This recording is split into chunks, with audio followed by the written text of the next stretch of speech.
Welcome to my channel. నేను ఈరోజు ఇడ్లీ పిండి ఊతప్పం వేసుకుంటున్నాను.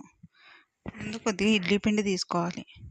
తర్వాత పచ్చిమిర్చి, ఉప్పు, కొత్తిమీర, జీలకర్ర, ఉల్లిపాయ ముక్కలు ఇవన్నీ వేసుకొని కలుపుకోవాలి.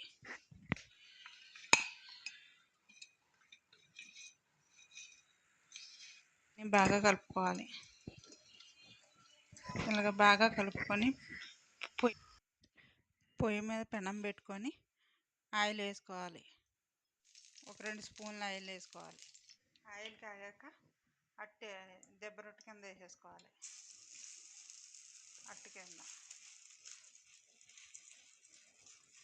లేకపోతే ఊతప్పం కూడా అంటారు దీన్ని. ఇప్పుడు ఇది సిమ్లో పెట్టుకొని మగ్గించుకోవాలి. మూత పెట్టుకోవాలి.